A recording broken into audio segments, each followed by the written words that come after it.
Ano, actually, I have a mic already. you just need to connect it to the computer. Yeah, I have a Oh, mic. I use it for recording also. Decent naman siya. okay. Ay, We bought it in Singapore. by the way, we are live on YouTube now. Okay, nasa YouTube na tayo. What's up, YouTube? Ewan ko kung may manonood sa ano. Medyo pa lang, ngayon pa lang nagsisimulang magkaroon ng ano audience ako sa YouTube eh. So, I'm happy na finally nagkakaroon na ng nanonood sa YouTube. So Anda, normally the audience are on Facebook. oo. Anong mic yung na-score mo? Um, Give me a name of the mic. One of the popular ones. Audio Technica? Rode? Yeah, 80. Rode? Audio Technica? Okay. Which Yep, one? The condenser ba? condenser. Okay. So, baka 80-20-20 yon or something. Yep, that's what I have. 80, 20, Oh, 20. ayun. Okay naman siya. Okay naman siya. Maggamitan mo ng shock mount yon. Tapos, kailangan mo Wala ng nga odd. ako mabili na shock mount eh. And then Sarah Caballero said, I can actually just use a regular mic stand. Just Pwede. disassemble na lang the tripod and then use that. Yeah, pwede naman. Pwede. Pero if you wanna use that to record sa mga live streams, you're gonna need to use an audio interface. Pero yung 80-20-20, USB mic yata yun, di ba? USB mic ba yun? Oo, USB mic siya. Ayun, rekta na siya. That's what I use for recording. All the covers that I've done so far during the Oh, quarantine, that's what I use. And then I did a collaboration with a couple of artists. That's also what I used. And okay. then when I asked my mixing engineer naman, sabi niya, it's just the same quality as the ones that I use that we do when we used to record the album. So it means it saves me 9,000 pesos to have this around. Oh, actually, 9,000, 9K yung score mo? No. I mean, I save 9,000 pesos for every recording. Because normally, Oh, yeah. makalikot din kasi. So I'd normally take like around 6 hours to record something. Okay. Nakakailang takes din kasi, no? Oo, medyo makalikot ako. Tapos minsan Mm. pinaglalaroan ko. So I try to play around with Mm. stuff. Kahit okay na, parang gusto mo ulit gusto mong ulitin lang eh, no? Just to see kung ano mangyayari, baka mas maganda yung sumunod. Yep. I can totally relate. Well, ngayon lang ulit ako well, ang dami nang nag-perform dito ng mga artists. Mostly mga indie na mga artist dito sa studio. Yun nga lang kasi pag online hindi ako satisfied dun sa dun sa tawag dito sa quality ng audio. Kaya parang ayoko na mag jamcast. Gusto kong ituloy na lang 'yon pag wala ng Sabi nila yung lockdowns. magandang setup was the setup that Gary V used during the Bayanihan Musikahan. Ay, the best yun. The best setup yung kay Gary V. The best yung ginawa niya. Teka, we're going live on Facebook soon. Okay, I'm setting up Facebook now. So, after a few minutes, a few seconds pala, magkakaroon tayo ng tag dito.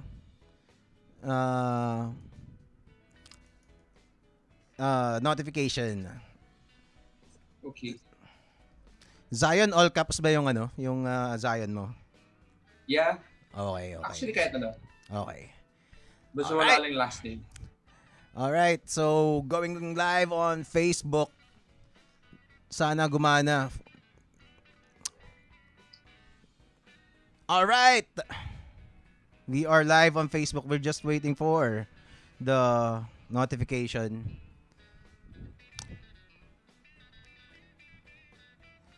Teka, antayin lang natin. Yun. Are we live? Are we live? We are. Naka ano ka na? Have you seen the notification? Not yet, not yet. Oh, I- there I'm you go. yeah, I'm gonna share. I'm gonna share lang. Let's share the the stream before we proceed. Oh man, I'm so looking forward to do this stream with you. Can you remove my last name lang sa ano? Dito sa Oo. poster na to eh. Hindi, Zion. not the poster. Dun sa ano. Yeah, sa ano. Dito. Tapos Okay, okay. tag na lang Zion PH. Okay, okay. We can do Kung that. kaya pa. Kung hindi, deadma. We can do let's see. Let's do that now. If not, it's fine. Okay, okay. I'll change it after pagkatapos ng stream. Let us know if the audio, to those who are watching, let us know if the audio is good. Alright, post Zion on TPKP.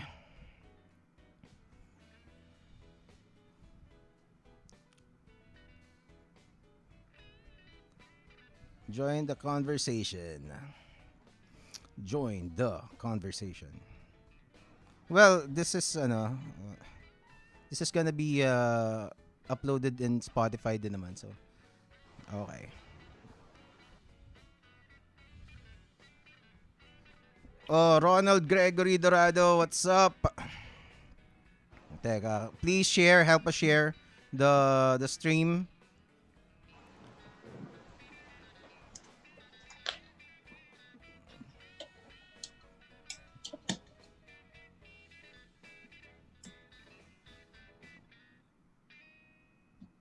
Okay, konti pa. Share ko lang sa ibang mga...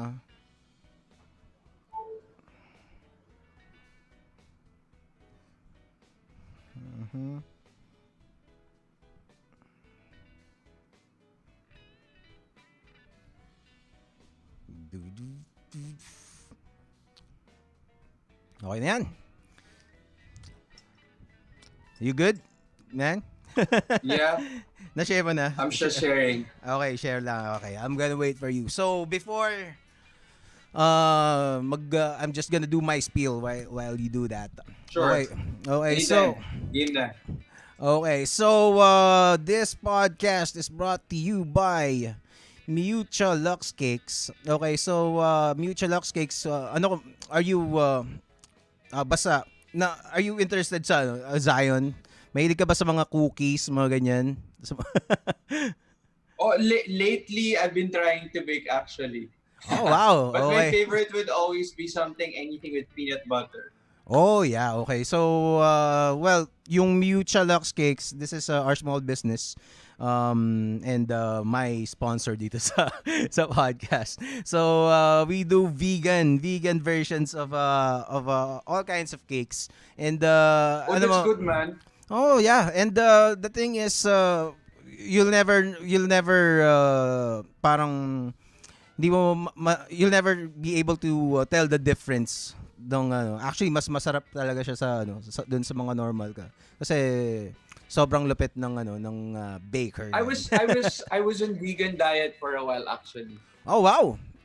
That's So great. even my cookies before, they were all vegan, I'm gonna- organic, and I'm gonna send you some, man. sige, that would be great. I'll send you some of these cookies and cakes. Actually, pag nandito sa studio, laging merong ganito eh. Yun nga lang since lockdown tayo ngayon. Wala. So those who are to those who are just listening on Spotify or Apple Podcast, check out at hello.miucha on Instagram and Facebook. That's at HELLO.MIUCCIA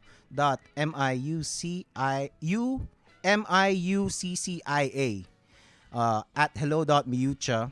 And yeah, check out for yourself. Makikita nyo ang lapit ng mga doon, ng mga kung ano basta cakes, donuts, and cookies, monster cookies.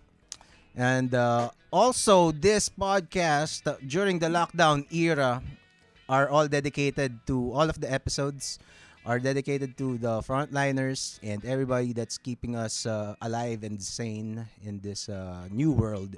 Ayokong tawaging new normal kasi parang hindi ko pa tinatanggap na new normal to. It Anyway, shouldn't be normal. oo nga 'di ba? Parang defeatist ang dating sa akin if you're gonna say this is the new normal. Yeah. So this is just a temporary thing that na dadating yan, mawawala rin yan. Okay, we're gonna get through this together. Okay, so Zion on the Powerful Comics Man podcast. Mag-OBB lang tayo and then let's get it on, man. Okay? Sure. All right.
Welcome to the Powerful Comics Man podcast. Hey, what's up, Zion? What's up, everybody? Hey, so how are you? How are you, man? How are you doing in this dito sa lockdown? Yun muna. I'm actually doing good. Parang there was one time that I actually said that I felt like, sorry, I'm adjusting a little bit. So I Sure. felt like I was actually built for this. How come? I normally don't really go out. Ironically, I don't like crowds. And then before the lockdown, mag-isa rin ako eh. And then I was battling cancer then and I wasn't really going out. So I think I really was built for this. And even before that, I was working abroad and then I didn't really have friends in there. And normally it's just office and bahay for me. Talaga? So pagdating ng lockdown, parang it wasn't really different. When was this? What kind of work are you doing? I worked as a country manager for an advertising agency in Myanmar. Oh. I stayed there for a few months. Medyo nagpaalam muna ako sa management during that time because it was a time that I thought I really needed a break from the industry and then I needed to think and find myself. So sabi ko rin, but when I was offered the job, I told my company that I can only stay there temporarily, like at the max 4 months. So I stayed there for about 3-4 months Teka, and then came back. parang your purpose of for doing that is to parang take a break, but then you took a job on advertising. Di ba? Yeah, Di ba ang stressful ng advertising, di ba?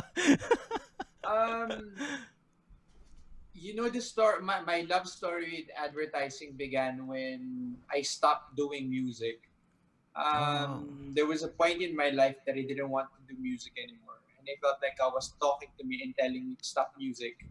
And then, parang in one of my prayer times, I asked God, sabi ko, why do you want me to stop to do music? And then I didn't get my answer, but I just obeyed. And then I started doing advertising and I fell in love with it. As in, I fell in love with it. If you ask me right now, if I'd pick advertising and music, I'd pick advertising. Wow. Well, kasi I'm from advertising din. Sa advertising din ako technically. Although I'm an illustrator kasi kaya Comics Man yung yung pangalan ng podcast. So I draw. So I do storyboards and artworks for ad agencies here and abroad. So okay. Pero let's go back yung timeline mo as kasi well, to be honest, kumbaga, I'm gonna come clean. I don't really follow local showbiz yung that much. Kumbaga parang uh, aside from dun sa mga nagiging mapapanood mo yung biglang mag-boom talaga kina Morissette, hindi ko masyadong kilala yung eh. Although I definitely heard of Zion before. Pero yung pero I wasn't following that na ano man every week nanonood ka ng TV pati yung mga basta local showbiz hindi na ako masyadong nasa loop niyan. Pero how did you from what I know you came from singing contest, is that correct? That's how I actually started. Mhm. I actually grew up in a small town, Dinulupihan, Bataan, Okay. where when I was a kid, pag may bumibisita mga artista, Mhm. parang to the point na hinihimatay yung mga tao. Oh. So when I was a kid, parang I felt like being on stage is of a different world. So even in my head during that time, hindi ko iniisip na that's something that I could do. Kasi nga, galing kang probinsya and mas simple yung mindset. So Mhm. parang, bakit ang weird? Dinimata yung tao just watching them on stage. So parang it felt like being in showbiz is of a different world. And then, um, during college days, Mhm. parang bigla na lang naisip ko na, yung nag-start yung Star in a Million sa ABS-CBN, naisip ko lang, parang bigla lang pumasok sa utak ko na, try ko kaya. And then nakapasok ako, so parang, kasi during that time then I met Terry of Bana Bana and FOJ and U-Turn. I met her in church, tapos sabi niya ganyan, you have a good tone, you sound different, ganyan, ganyan, ganyan. So Talaga. parang, to cut the long story short, I tried Star in a Million. I didn't make it during the first season. Mhm. Kasi when I auditioned first, I competed against the last spot, the last spot I competed against Eric Santos and Froilan Canlas of Oh. TNT naman. Okay. So we all know that Eric got that slot. Mhm. And then I was called back during the second season. That's how I started, but I got eliminated immediately. But from that point on, I tried and tried and tried. It was a Mhm. long journey of trying and trying and trying and trying until I won an MTV's Next Big Thing, Search for the Next R&B Superstar. I think it was way back in 2005 or 2007. Yeah. And then I got signed by a recording contract that didn't push through dahil magkaiba kami ng vision with music. And then, pagkatapos nun, started doing gigs. And then, but I really got tired from music. I felt like it was such a repetitive task na meron kasi mga point after I won, I would have like, in a week, I would have like 9, 10 shows. Ten Yung shows shows. na yun, not really shows. I would have gigs. And Mhm. regular gigs here in the Philippines means you have to sing 30 Holy songs shit. a night. A night? A Talaga? Anong night. klaseng gigs? Anong klaseng gig to? That's a normal gig, ha? Yung mga nagigig na musicians, you In sing for 45 minutes for 3 sets. That's normally 10 songs per wait. set. Saan yung pwesto mo? Hindi kayo dun sa mga Different productions. bars. I played, hindi pa uso mga production nun. Uso yung Oh. mga bars. Mm. I played in Mumba, uh, Tapas Tapas. Was a Mm. bar way back in Barbariba. Ang dami kong pinagtugtugan. So I was singing almost every night. Tapos may Mm. mga corporate shows that I would do Mm. before the show. So ang dami talaga. Imagine singing more than 30 songs a day. So when I got burned out after 6 months and I felt like parang nabobobo na ako kasi parang I'm used to the regular job. Mm. I used to doing regular jobs. Parang feeling ko, I kind of really, it's not that you don't think a lot when Mhm. you sing, but when you sing kasi ang focus mo na lang really is your, parang automatic na siya eh. The only thing that you really have to think of is yung lyrics. Mhm. 'Di ba? Okay. So, parang na-stuck ako doon. So, parang feeling ko, parang I'm not using my mind that much and parang I started getting depressed. Tapos nagsawa ako, I got burned out, and I didn't sing for 6 months. As in, not even in the toilet. Not even when I was taking a shower. Kasi Wow, I really? really got burned out. Oo. Talaga? Ganun ka burnout nangyari sa akin. Wow. But you said kanina Star in a Million. Star in a Million, early 2000s pa yan, 'di ba? Oo, mga Early 2000. 2007. 2007 ba 'yun? Parang feeling 2007, 2005. I forgot. Mga 2005 siguro. 2007. Ganun. okay. Kasi parang back then, parang ngayon kasi parang yung may madaming sumisikat ngayon ng mga singers, ang mga musikero, parang dahil sa pagiging viral, 'di ba? May kakanta sila tapos magiging viral o kaya meron silang YouTube channel, ganyan. Pero back then, ang isang paraan is to join contest yung mga panahon ng yan, yung nasa Mhm. nag-umpisa niyan lalo na nung kina Sarah Geronimo, 'di ba? Parang ang daming ano bang term sa local television nun? Basta yung mga reality contest na ganyan, 'di ba? Mm-mm. So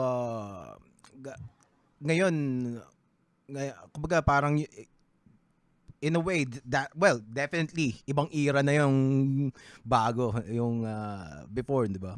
How would you compare that? Parang ano lang naman. Actually, parang it's the same thing. Reality shows are still very much now. There's The Sa bagay, Voice. no? Oo nga, no? Uh, 'Di ba? There's X Factor. Meron na nga for songwriting, Songland na si John Legend yung parang nag-start nung show na yun in the US. Mhm. And then but right now you get help also with social media, unlike before it's really just TV. Mm. There are many ways to get known right now, but the problem with social media, it's so noisy already. Everybody is there, Yeah. everybody's posting, you're competing against everybody. And with the internet, you're actually not just competing with the local market right now. Right Mhm. now, you're competing globally.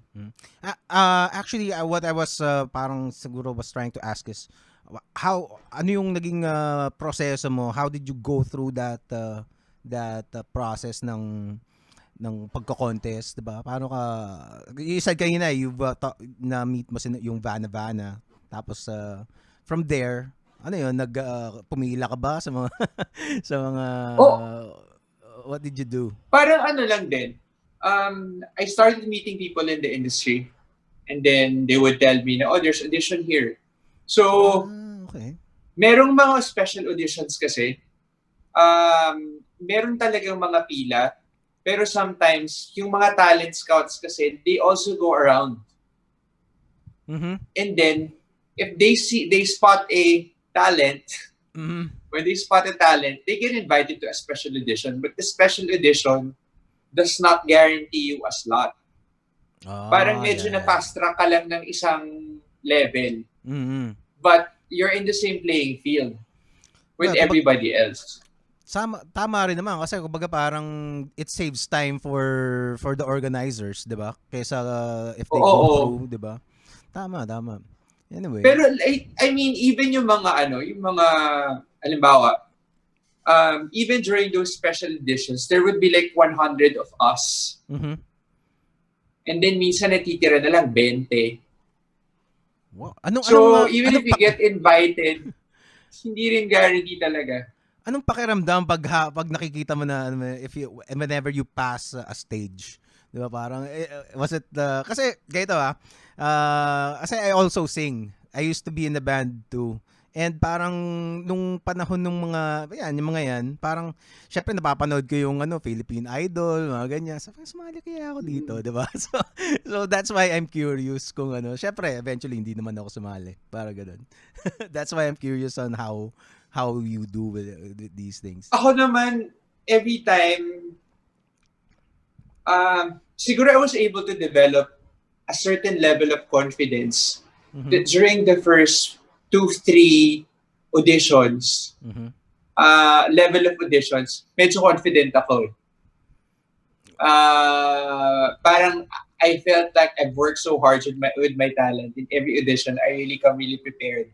So yung mga second, third audition, confident pa ako yan. But the Mhm. next ones, yung talagang cut na talaga, Mhm. kung sino lalabas sa TV, that's where you always get in trouble.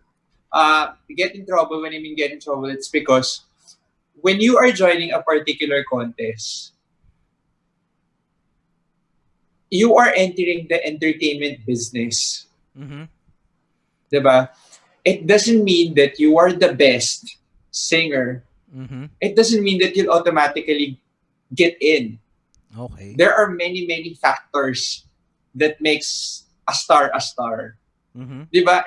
Imagine mo, parang even for me, some people who na medyo parang sa ibang tao na feeling nila sobra nilang galing, tapos nilalait nila yung parang isang simpleng tao na parang sa kanila simple lang yung talent, Mhm. pero sila yung nakakapasok, sila yung sumisikat. The reason is, those people connect with Oh. with the audience.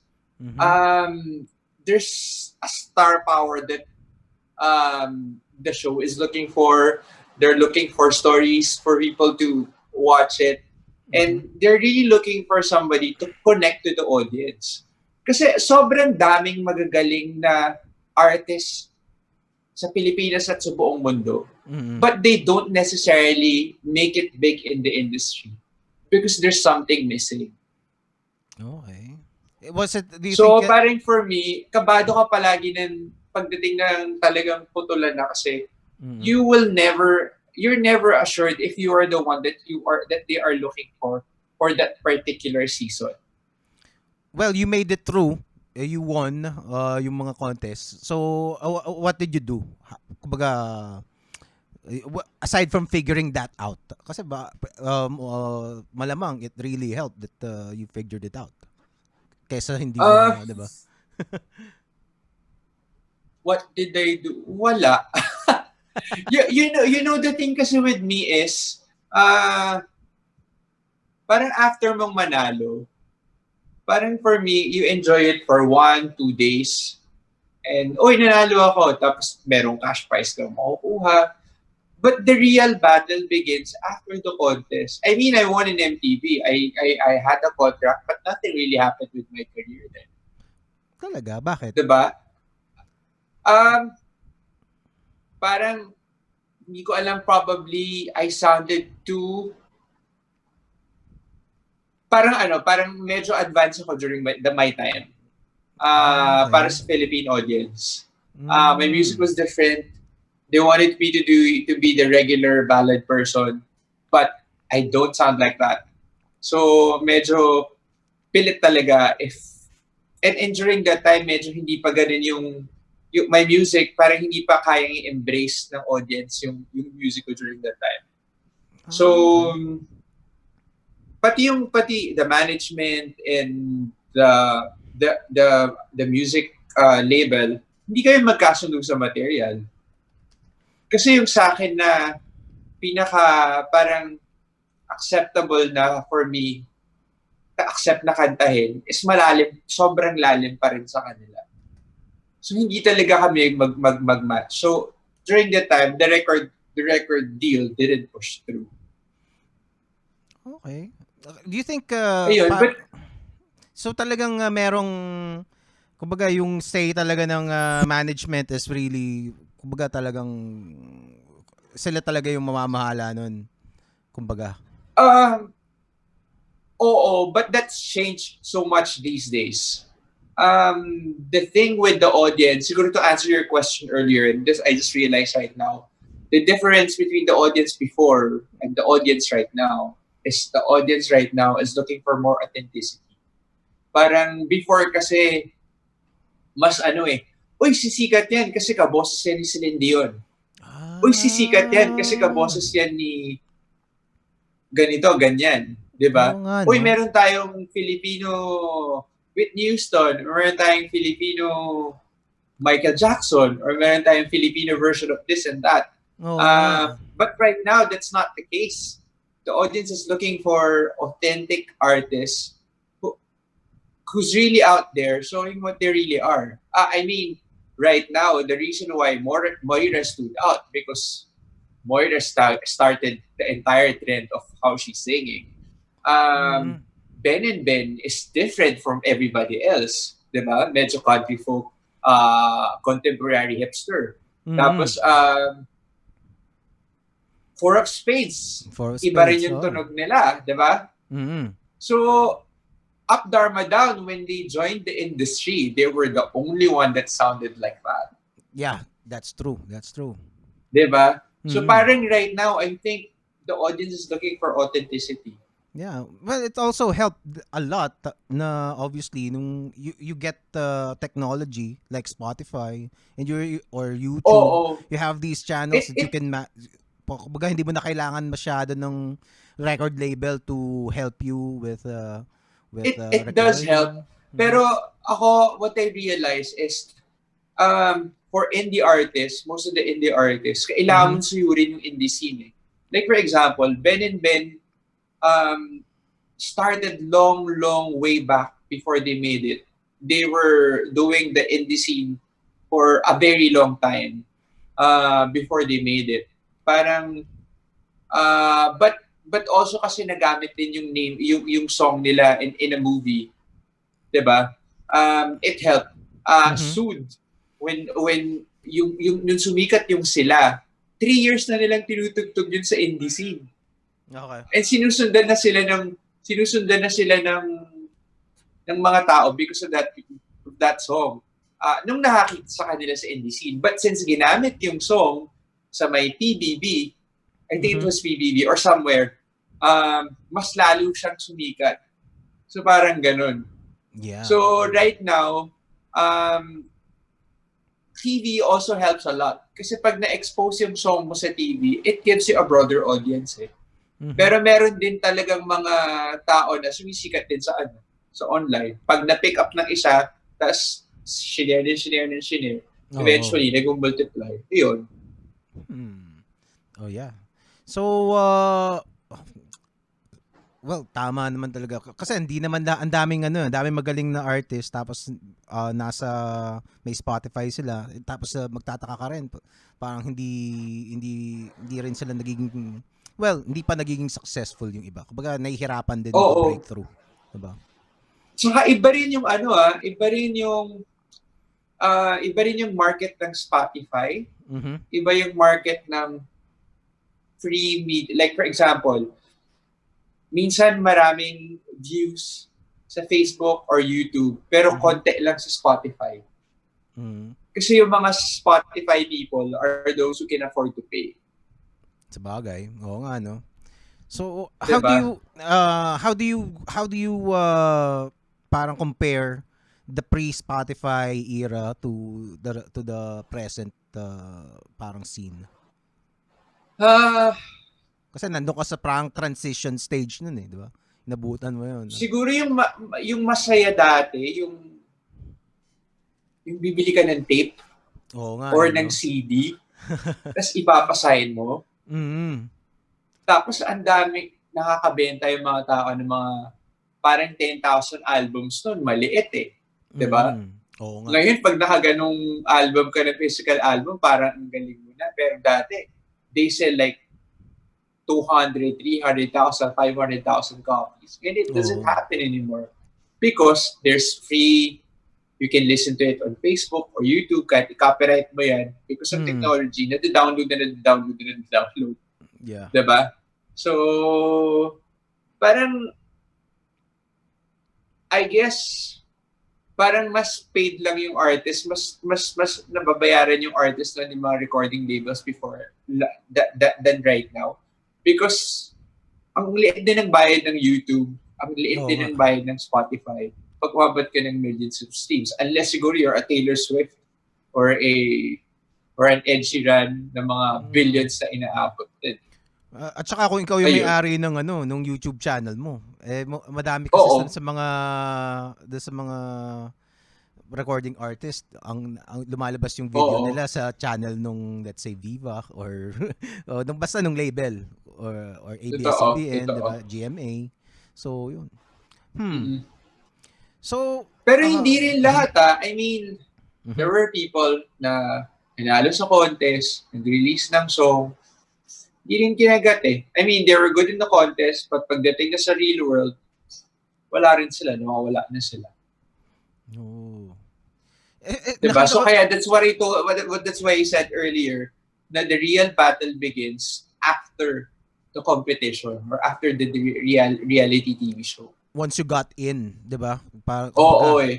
Doon mo makikita yung longevity ng artist eh. was it parang when you got in, parang nakita mo ba na ano, what are the differences na parang ano yung mga parang ito pala yung mundo ng showbiz, ito pala yung mundo ng ng ganito, You know, entertainment you think industry. that you think you're it, parang that's it when you get signed. Hindi Oo. rin.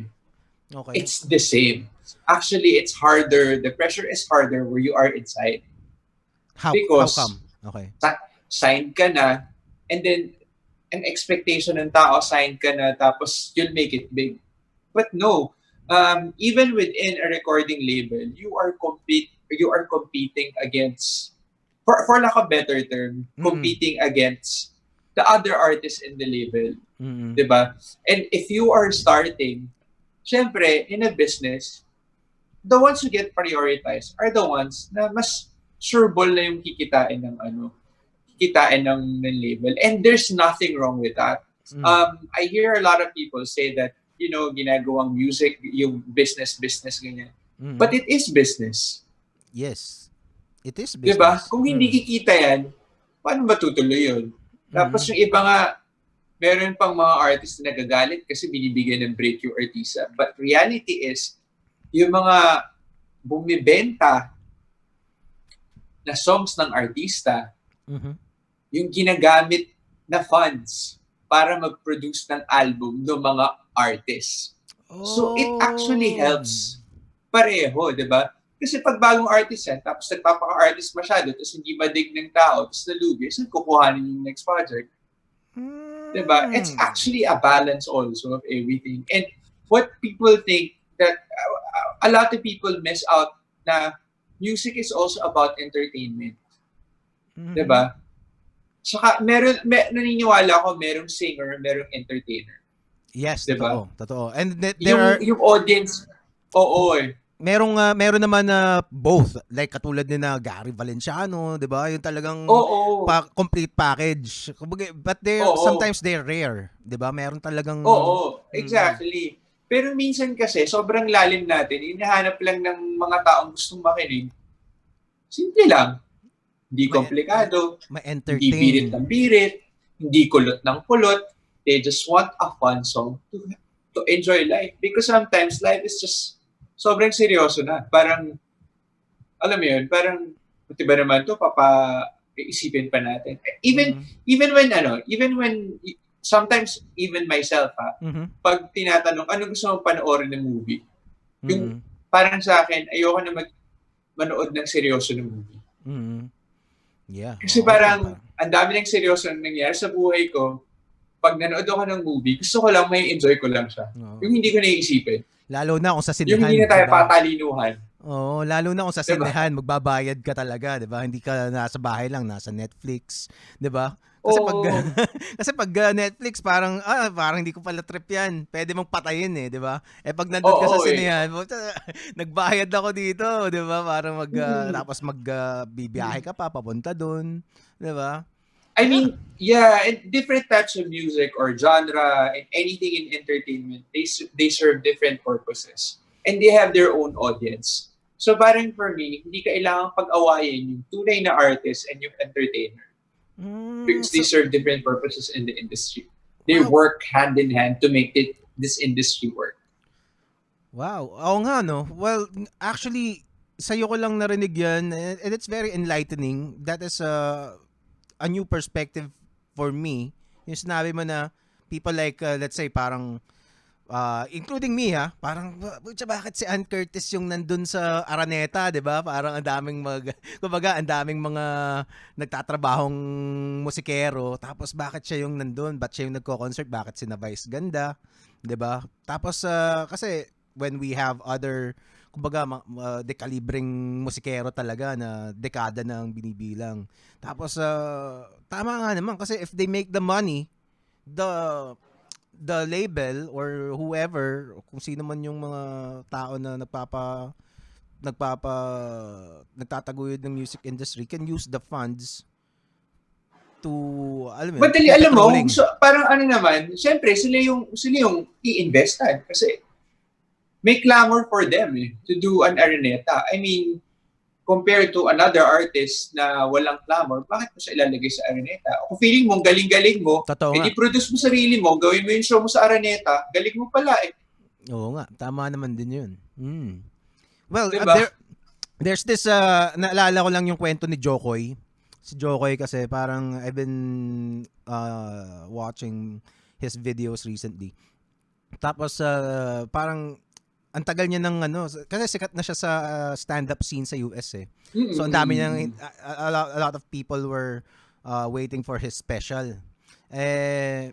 So ang ginawa niya, pitch sa Netflix. And he got turned down every time. So ang ginawa niya, what you did exactly? Yung sinabi mo, exactly. He produced his own special with his savings, and then it worked for him. Parang dinala ng Netflix yung special niya, and it paid off. Pero it was a huge gamble on his part. Kaya pag naalala Exactly. niya yun, 'di ba? Pero he believed in himself that he could do it, and he did. Yun nga lang, there was always a question na parang what if it did not work, di ba? May mga But ganun eh. that's it for me. I mean, if you believe in yourself so much, if you think so highly of yourself that you're so much better than these artists getting breaks, then why don't you invest on yourself? Diba? Kung at least, kung naging matagumpay ka man, without the help of any major label or any major network or any major backup, then you have proven everything wrong. Na, uy, tingnan nyo, tama ako, galing ko. I made it, di ba? Para rin naman sa'yo yun di ba? So you've proven everybody wrong, tapos naging successful ka pa. So, parang it is your gain. And I would always tell people, what is the reason why you are here in the industry? Especially those people who claim to be artists. Diba? Okay. Kasi parang for me, if you really are an artist, the art itself is already a blessing. Okay. Seriously, for me, being able to sing is already such a huge privilege and honor for me to have that gift, that gift, and to receive that gift, because not everybody has that. Yeah. So it's very clear in my mind right now that whatever comes with the things that I'm doing right now, they're just bonus. I realize na ano ba yung difference if I'm singing kung mahal ko talaga yung singing, kung singing lang ang mahal ko talaga more than anything, then the fact na nakakakanta ako, dapat masaya ako. Diba? The fact na kahit 10 lang yung audience dyan, or ako lang mag-isa sa banyo, dahil kumakanta ako, masaya ako. I don't need an entire Araneta to validate my talent or to validate what I love inside of me. Diba? Kasi iba yun kung nagiging bitter ka towards other people na successful sa'yo, maraming following sa'yo, tapos medyo nagagalit ka sa kanila, inggit yung tawag doon. Diba? And hindi music yung gusto mo. You are after the popularity, not the art itself. Because you already have the art So bakit ka nagagalit sa kanila? 'Di ba? Oh. Even with me, like, well, of course, every one of us, gusto natin makuha yung success ni Jokoy, di ba? Oo. But let's face the truth that not everybody will get to that point, no matter how much you invest in yourself. Because I believe firmly that lahat tayo may iba-ibang space sa industry. Hindi lahat tayo sisikat. Yeah. Diba? That's why it's very important that you know your objective of why you really want to be in the industry. When I made my latest album, it's called Bagong Yugto. It's on Spotify, everybody. Look for me, Zion PH, parang PH, Philippines, ganun, Zion PH. Tapos the first single is Bagong Yugto, and it's a duet with KZ. Anyway, Wow. Okay. nag-promote bigla. Okay na okay yan. Kung nandito ka, papakanta mo kita. Bagong Oh, yugto. bakit hindi? Malay mo soon. I mean, when we did that album, klaro sa amin ng management ko, ng Cornerstone, that we are introducing a music that we love, that I love doing. There was a point in my life that I felt lost and I didn't know myself as an artist because I was listening to everybody. It's really good to listen. It's really good to listen, but you have to filter who you listen to at a certain point. When you are starting, of course, you absorb everything. But there will come a point that you would have to filter it and you have to realize who you really are as an artist. You can't do everything. I mean, you can't do just this because ito yung sikat, and ito yung sikat, ito yung sikat. So gawa ka lang ng gawa. Eventually, you will lose yourself. That's actually the reason why I left for Myanmar. Tapos parang dumating ako sa point that I had to do pop. Also, ganyan. And then I realized parang I was losing myself. And then, parang I was shooting in all directions nang wala na akong direction. So parang sabi ko, wait, I have to stop. I have to realize why I am here in the industry, why I went back. Okay. The thing kasi din with me is, sabi ko kanina, di ba, I don't like crowds. Introvert. Oo pagbaba ko ng stage, naiilang ako when people talk to me. Talaga? Kasi parang feeling ko, pagbaba ko ng stage, dapat pare-pareho na tayo eh. Oo. But even yung pagpanik ko lang ng stage before I got sick, during my launch, I was so drunk. The reason why I got myself drunk is because I didn't have the courage to face an entire room full of people watching me, feeling like they will criticize every note that I will sing. Talaga? Bakit? Why were you thinking that way? I grew up insecure. I grew up bullied. I grew up not feeling good and confident about how I looked, about my talent. Because when I started singing, I met people that I really looked up to. And then, syempre pag nagsisimula ka, tapos nakakahalubilo mo yung mga idol mo, di ba? Parang, nakakasama ko na sila. Tapos merong mga ibang tao na pag nakatalikod ka pala, sasabihin nila ang galing mo, tapos pag nakatalikod ka pala, kung ano sinasabi sa'yo about your talent. Siyempre you, as somebody starting, it builds insecurity. Diba? You start doubting yourself. And that happened to me for a very, very, very long time. So parang every time you go up on stage, parang feeling mo, lahat sila, ikikriticize ka. Pag nagkamali ka, tapos na yung buhay mo. So parang, you try to become such a perfect artist, but there's no such thing as a perfect artist. That was when, Sometimes, that was during your lunch? Saan to?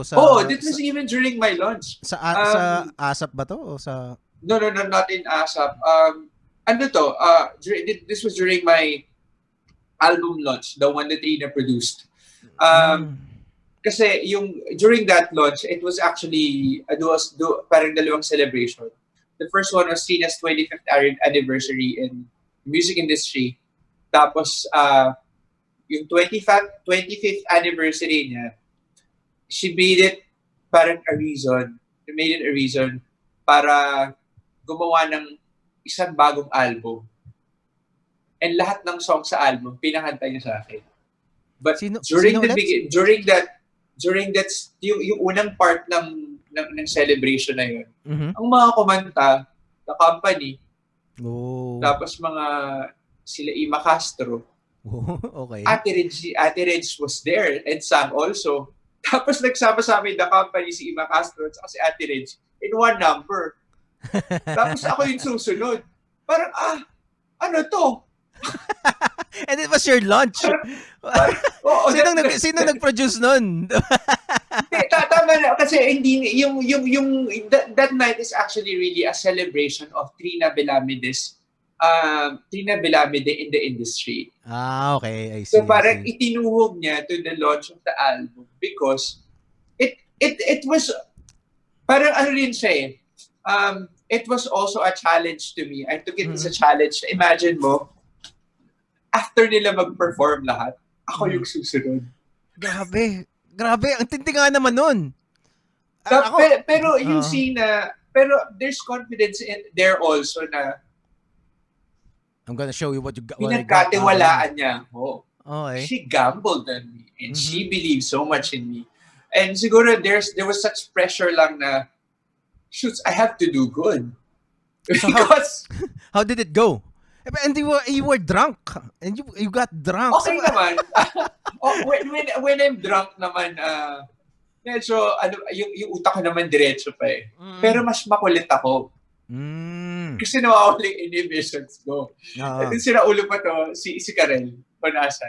Wala, Zion, tingnan mo, sama-sama sila sa stage. So, inom pa tayo! That's why, so parang ganun. So, sige, inom tayo ngayon. So, pagdating na parang, okay, parang wala na ako. Sobrang kulit ko na on stage. But, medyo, alam yun, very Amy Winehouse na medyo, hindi naman kalat. Pero sobrang makulit na ako on stage nang wala lahat ng inhibitions. Parang hindi ako nagwala. I think I did well. Especially the songs were really hard, difficult to sing. How many songs? Ilang songs yung I set did mo 6. I did 6. Okay. So, ayun. So, hindi, 6 originals yata and 2 covers. Parang ganun. Okay. So, and then, pero even during that stage of my life, parang insecure talaga ako eh. Takot talaga ako magkamali. That's why even on stage, madali akong tumingin sa mata ng tao. That's why Trina enrolled me and got me sessions with si Miss Pinky Marquez, tapos si Coach Eugene Kailaw, na magkaroon ako session with them. Because sobra ko talagang conscious pag nasa stage. And it shows. Tapos, nakaganon. Actually, nakakatawa. Kaya kami naging friends ni Army of UDD is because she started very, very, very shy also. Diba? She started what? She started what? Shy. Okay. Si Army is also shy, di ba? Okay. When she's on stage, especially during the mga nagsisimula din siya, mahihain siya eh. Di ba? Tapos, anong ginagawa mo pag wala ka na masabi or ayaw mag-spill? Sabi, minsan uminom ako ng tubig. Para, inom lang ako ng tubig. Para hindi ako magsalita. Tapos natugtog na pagkatapos. So, nagkaroon kami ng bonding moments of sharing parang how we try to cope. Para hindi kayo magsalita or mag-spill in front of a crowd. Tapos nag-share kami ng, alam mo, Kap, sobrang pag lumalapit sila, hindi ko kaya kasi it's like papa-picture. I feel really awkward. Kasi parang, sino ba ako para magpa-picture sila? Parang supposed to be like a normal person lang. Parang ganun. So that's how I was before. And then, the workshops that Tina enrolled me in super helped a lot until I until I became more comfortable on stage. And then yun Mhm. nga, parang I started finding myself. I left the Philippines, went to Myanmar. So Mhm. pagbalik ko ng Pilipinas, I was with Cornerstone na din. Alam ko na yung gusto kong gawin. Ah, When we met up with Star, my music label Star, tapos nag-usap kami about where we were bringing my music.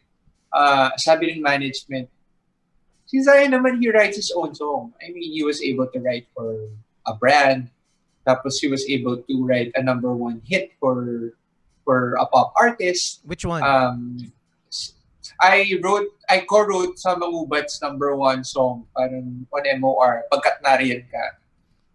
Okay. So, I was, so parang, marunong naman ako magsulat. So parang sabi Mhm. ni, when we were, during my first meeting with Cornerstone, the major comment that they had with me is that I sounded too much like John Legend, Mhm. Okay. especially in the first album. And then when I covered Ate Reg song, it still reminded them so much of John Legend. Mhm. Um, so parang sabi nila gano'n, it's good as parang jump off point when you are Mhm. starting na medyo ma-identify ka as katunog ni ganito, pero hindi siya sustainable. Ah, Sabi okay. nila gano'n, you have to find your own music. And So ako naman, sinasabi din nila talaga 'yun. Okay. I thought oo, kasi may mga ano may ibang notion ako dati na parang that was encouraged. Pero kumbaga parang they were telling you na parang you gotta find kumbaga hindi pala kumbaga the opposite pala is true. Ganun ba 'yun? sabi ko nga sa'yo, di ba, I think before, long time ago, that would work. Pero Oh, ngayon, I this time see, I hindi na eh. see. Why would they buy you if they can buy John Legend? Yes, yes. Oo nga. Di ba? Mm. So parang ganun. Masyado kayo magkapareho ng may similarities yung tone nyo and then you guys are doing, parang Mhm. tinanong nila, parang, is that really, parang, I don't deny it naman eh. Talagang, I know that may similarities yung tone namin. But Mm. honestly, our music is so different. Mhm. Um, in fact, the only album of John Legend that I really, really listened to Mhm. is yung first album niya, Let's Get Lifted. Okay. But I don't even consider him as one of my major influences. Okay. I would say my major influences would be Lauryn Hill and Amy Winehouse. Mm. Yun talagang binabaran ko talaga yung music nila. Even right now, I listen to Lauryn Hill. Okay. Even right now, I listen to Amy Winehouse. Yeah. Tapos, Even I love James Bay, Gavin DeGraw, India Mhm. Ari, Jill Scott. So, hindi talaga, alam mo yung mga ibang hits ni John Legend, parang hindi ko nga alam eh. Oo. Oo nga As eh. in, ganun. So, Kaya lang, since naging medyo pareho yung genre namin, medyo may tendency talaga magkatunog kami. So mm, parang, so it wasn't intentional. It's not intentional. hindi Lumalabas lang eh. tal ba yun? Okay. Oo eh, hindi eh. Kahit ano Kasi, pa kanta mo sa akin, mm, pag pinakanta mo ko ng kanta niya, magtutunog talaga kaming mm, magkatunog eh. kasi dun sa May, ibang may, may YouTube diff- comments na nakita ko parang John Legend lalo din sa ibang mga live. Oo eh. Oh, 'di ba? So okay, I see. Okay. So parang iniiwasan talaga namin siya. Mhm. Although hindi when I was writing the album and when I was producing the album, there was a conscious effort for me also to make it more contemporary because I also started enjoying contemporary music. I started listening to Khalid. I started listening to Shawn Mendes. Mhm. Uh, tawag Bob dito, I started Bob listening to Troye Marley. Sivan. Bob Marley. Ay, Kasi alam mo, your name Lion called Zion, that's a Bob Marley song eh. Is it Iron Lion Zion? hindi, I There's a Bob Marley listened song to a like that. couple of his songs pero hindi ko rin talaga siya pinabaran eh. I Ah, mean, okay, I see, I I see. actually saw one of his I won in parang advertising singing competition Mhm. singing No Woman No Cry. Mhm. And Ah, one of okay. my favorite songs is Waiting in Vain. Mhm. So, tawag dito. So, yeah, the truth is I got the name Zion Mm-hmm. from Lauryn Hill's song Ah, called yeah. Which is the Zion. which is the wife of Bob Marley's son, 'di ba? 'Di ba Yes, asawa yes, niya yes, ni si Ziggy? yes. Asawa niya si Ziggy The eh. reason naman, the reason why my name became Zion is because uh, parang nagkaroon ako revelation with that song. Parang before I started believing in God, Mhm. I was really, really, really, really lost. Okay. And then I just realized na the story kasi of the song Zion ni Lauryn Hill is because at the peak of her career, of Lauryn Mhm. Hill's career, she became pregnant. Oo nga eh. But she was so popular and people were telling her, you have to abort the child because that's gonna ruin Oh. your career. But Lauryn Hill looked at it differently. That the baby is actually a blessing. My revelation in that song is that with so many people here on earth, God could have chosen to save somebody else, not me. Okay. But He used people to reach out to me to save my soul. And I was destructive before that. Eh. Mhm. Um, I would drink a lot, as in nagwawala ako. Um, and I was suicidal. Oh. I battled depression for a very, very long time and I was suicidal. Mhm. But it was faith that brought me back to my senses. But Okay. it still took a very, very long time. But it was a huge step for me to do that. Wow. So that's where I got my name. Wow. Well, before I move to the next question, I just want to say, if you haven't listened yet, there's a Bob Marley song called "Iron Lion Zion." Lion. It goes, Lion. Iron, yeah, diba? Alam mo naman Lion. pala eh. Zion. Yeah. Lion, Lion, Zion, I'm on the run. Diba? Ganda nun.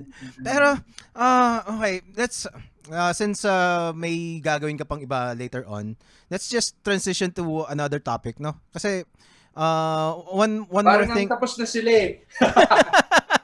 One more I thing think about, they're done. oh man, ang ano eh, ang isang gusto kong, I wanna ask you about your, kasi it's common knowledge na, 'di ba, that you have that you are a cancer warrior, 'di ba? So Uh, and it happened, you found that out singer ka na, 'di ba? Kumbaga recording artist ka na. So hindi. hindi pa? So ano Actually, yung that's the reason why I went back to the music industry. When I got okay. diagnosed with cancer, I was actually in the advertising industry. That was when 2011. 2011.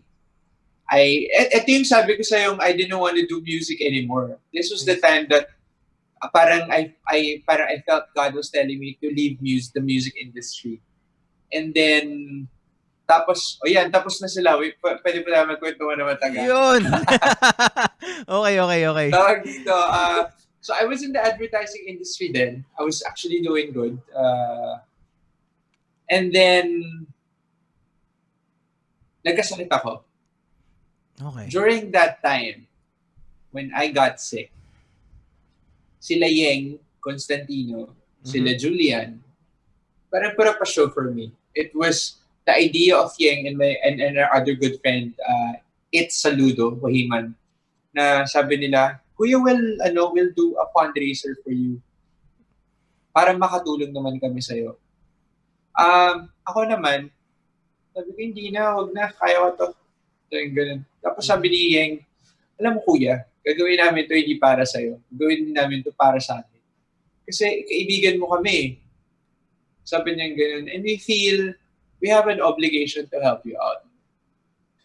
And Okay. then, that made me realize that there's something more powerful to music than fame and popularity.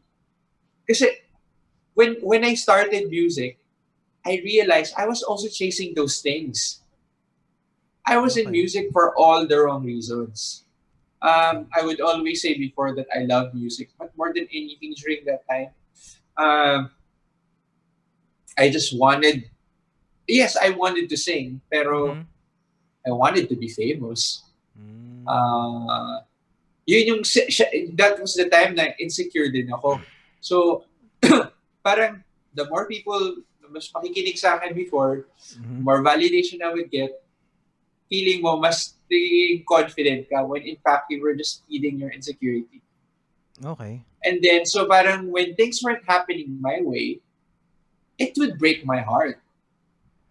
So parang dami mong heartbreak sa music. So parang feeling ko, God saw my struggle and my heartbreaks in pursuing a music career.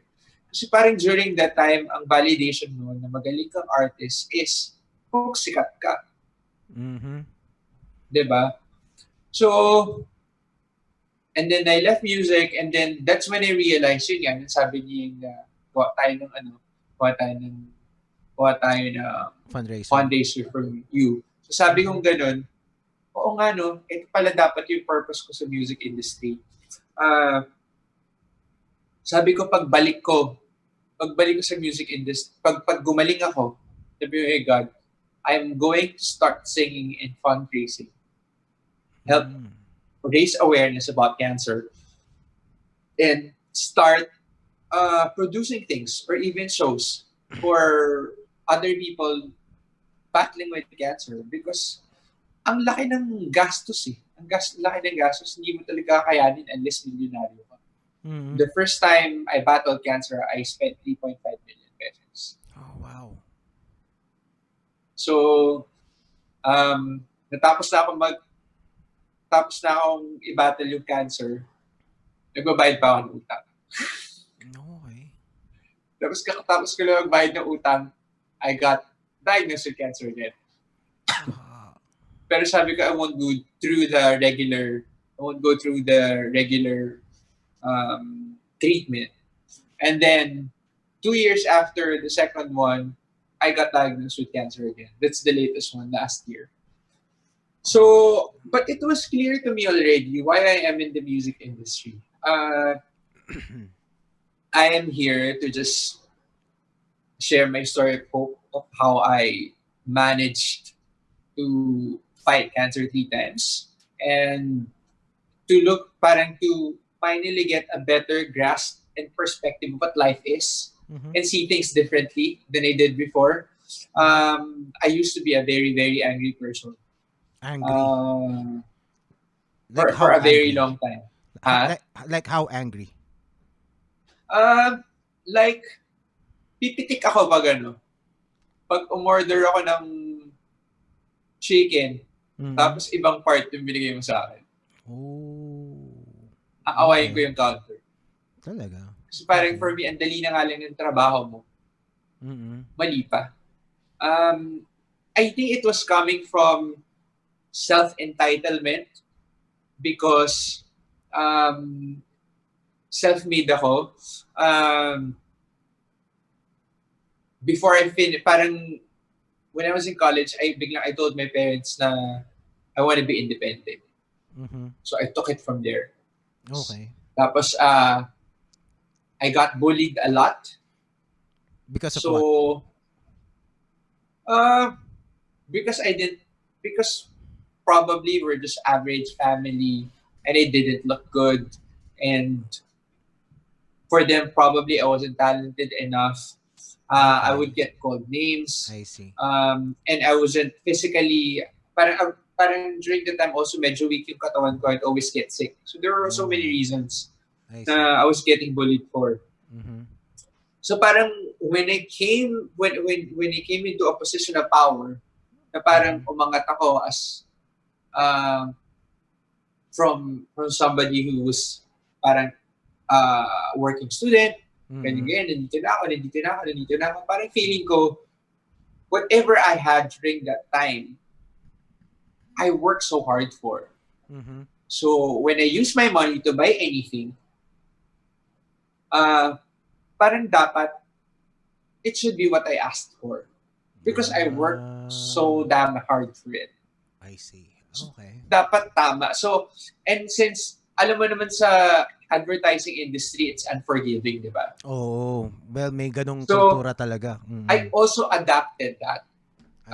Na parang, when we are talking about my business with you, I expect you to do your job really, really well. So Mhm. when you F up, pipitik talaga ako. Parang ganun. Kasi parang feeling ko, and then I realized, parang, oh my gosh, parang sumay talaga ako. Mhm. And then it was, sabi ko nga before, kung uulitin yung nangyari sa akin, kung magkakasakit, kung ulitin yung buhay ko, pipiliin ko bang magkasakit ulit? Sabi ko ganun siguro Holy at least shit. yung Okay. una, oo. That's one hell of a O yung question. una, oo. Oo. Wow. Sorry. Well, oo ang sagot mo. Well, na ano lang Oo. na wow lang ako dun sa tanong na 'yon na parang pipiliin mo bang magkasakit ulit? That's a hell of a question for a Oo, kasi cancer survivor. that, feeling ko that made me a real human more than anything. That made me more considerate. That made me more forgiving. That made me see life better. Um, I had so much during that time, but I wasn't really happy. Kasi parang ang focus ko lang during that time was to be successful, successful, successful. Mhm. Um, but the more success na parang nakukuha ko, parang it was turning me more into a monster more than anything. Parang I was getting worse and worse and worse and worse. I would rant each and every time. Parang every day, meron akong rant. Parang Mhm. ganon. So Oo. parang hindi ko naiintindihan yung to be grateful. Hindi ko na-appreciate yung little things. Mhm. Um, Parang it has to be really big every time for me to appreciate it. Parang wala na ako appreciation of anything at all. Mm. Ganon kalala. And it's almost losing my life that made me realize how beautiful things, how beautiful simple things are. Um, there were things that I also used to take for granted, like spending time with my family, like saying I love you to my family. Um, I before I got sick, I never celebrated my birthday. Talaga, why? To me, it should just be another day. Mm. And then when I got sick, I realized that another year is another blessing. Oh, That a wow. lot of people that a lot of people suffered. And meron nga ako mga office mates before, parang healthy naman nila na uda pang na-text sa akin. And Mhm. here I am battling cancer 10 years. Oh, wow. Buhay pa ako. Diba? Sila parang, bam, wala. Wala na sila. So parang that's how blessed I am to have battled cancer 3 times and still alive right now. So those are things that I wanted people to know that parang there are so many reasons to be grateful for. Um, yung nung when the third time I battled cancer, ito bagong realization sa akin to. Okay. Parang before I would feel depressed because when you're single, you feel like walang nagmamahal sa'yo. Mm. Mga tipong ganon. Oo. And then when the third time I got sick and I got all these support from people I knew, I didn't know, just met, or probably people I will never meet in my entire life, I realized na mali.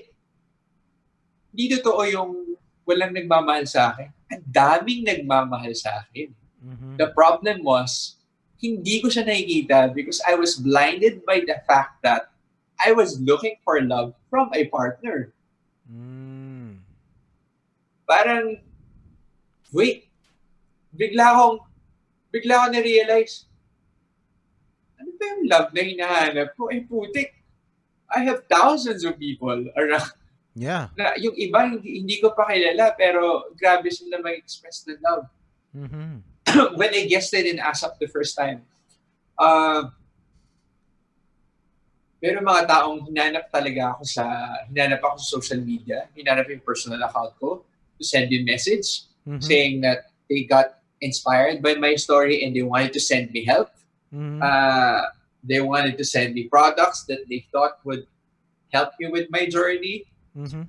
Simple things like palunggay powder, Mm-hmm. mga different supplements. And I appreciated everything because they went out of their way. And yung ibang mga tao dito, hindi pa yung mayayaman, Mm-hmm. they went out of their way to reach out and show me love. Yeah. That's why I'm just really, really, really, really grateful right now. Na, alam mo, parang, even if I go, I will leave this earth really, really happy. Wow. Because of all those love that I receive. Well, that is also one. That's also one thing din eh. Parang when you realize that people just really care, that even though they don't have Oo. much, 'di ba? That's very powerful and it's very moving, especially if like what you said, you come from a place na did not appreciate those kinds of things before. So how did it kumbaga parang na ano ka ba, parang ano yung naging pakiramdam mo na parang when you realize na parang for you were wrong about well, katulad nung sinabi mo na that you were angry for alam mo yun, kumbaga when you look back at your ways before. Wala, na-realize ko lang there's no point looking back also. Well, that is true. I realized that, there's no point looking back. I made so many, I did so many shit in the past. Mm-hmm. Wala namang point. It's already The done. only thing It's that I already can really done. do is, diba? Move forward. And there were people that I knew I hurt. Mm-hmm. I said stupid things. Mm-hmm. I ended relationships with, friendships. Mm-hmm. I started reaching out to people and started making amends and sorry, or let's forget about the things that happened. And one of the things, one of the first things that I did also is I started forgiving people. Yon, The okay. reason why I was so angry inside is ang dami kong tinanim. Yun. Natandaan ko kung sino lahat ng nambully sa akin, nagsabi sa akin ng ganito, ng ganyan, dahil not amount to anything, whatever. Those things planted seeds of anger in my heart na nag-grow na. And then biglang, I just started praying and saying na, I forgive this person, I forgive this person, and I forgive this person. And it started feeling any better. And I would pray more to God. Sabihin ko na, kung meron pa ako mga tao na hindi pa na-forgive sa puso ko, ipaalala mo sa akin kung sino sila. So I can say na napatawad ko na sila. I didn't need to hear sorry from those people for me to forgive them, because the forgiveness was more for me than for them. The more people I forgive, mas kumagaan yung pakiramdam. Yeah. That's what they say. That's what they say. Oh, diba, para forgiveness is actually a selfish thing to do. Kasi you're not doing it for you're not, parang there's a misconception to most people na when you forgive someone, you're giving that person na nang tarantado sa'yo, parang, kumbaga binibigyan mo siya ng, what's the right word? Parang binibigyan mo siya ng favor. Diba? Parang binibigyan mo siya ng power. Oo, kaya aside from that, well, pag pinatawad mo sila, parang it's a gift for them na parang yun nga, pabor para sa kanila na kumbaga pabor sa kanila na pinatawad mo sila. 'Di ba? Pero in reality, it is yourself, you're doing it for yourself. Exactly. Imagine mo, banas na banas ka sa taong to. Every time na kahit wala siyang ginagawa, pero pag dumaan yan, bad trip na buong araw mo. Oo nga. Diba? Oo. Wala siyang ginawa. Dumaan lang siya na bad trip ka.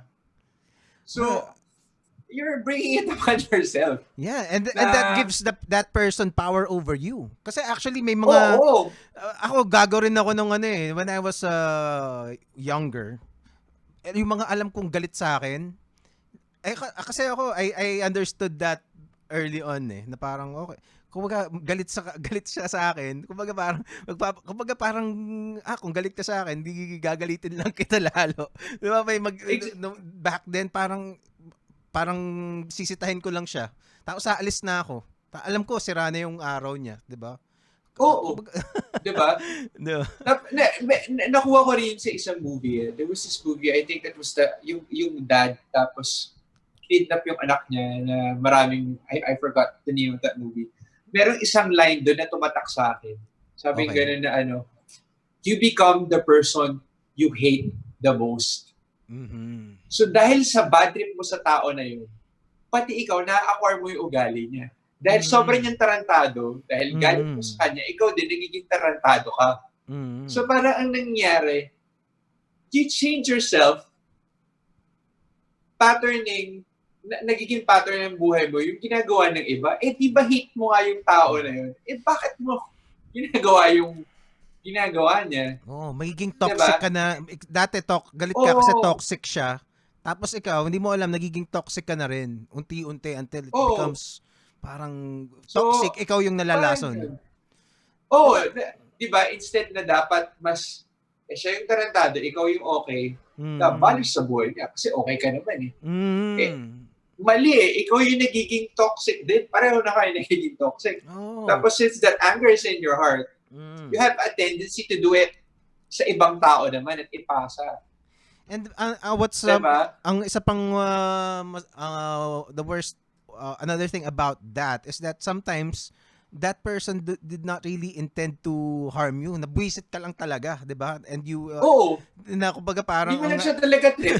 at saka na-misinterpret mo kung ano yung sinabi niya, 'di ba? Hindi naman talaga niya gustong i-degrade ka. Yun nga lang sa parinig sa tenga mo parang putya parang anong ibig sabihin nito, and people tend to give parang explanations na kung ano yung pinaka worst 'di ba?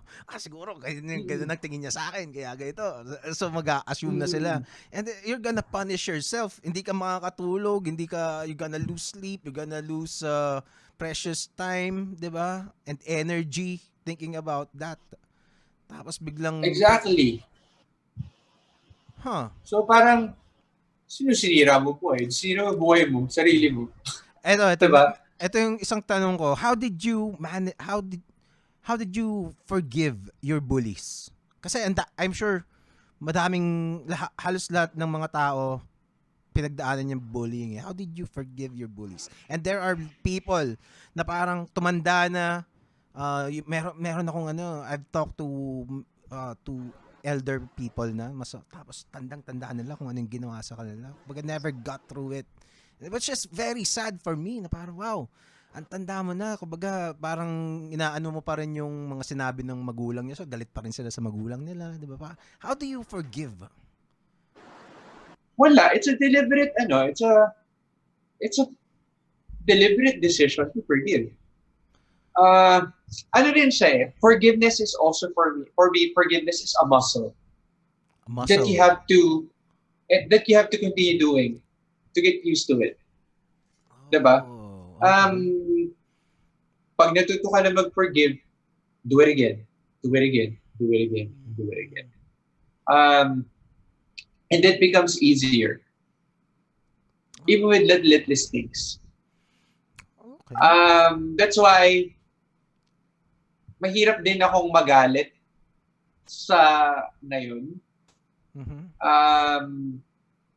Kasi I would always tell myself to just forgive. Yeah. So pag na-bad trip ako sa'yo,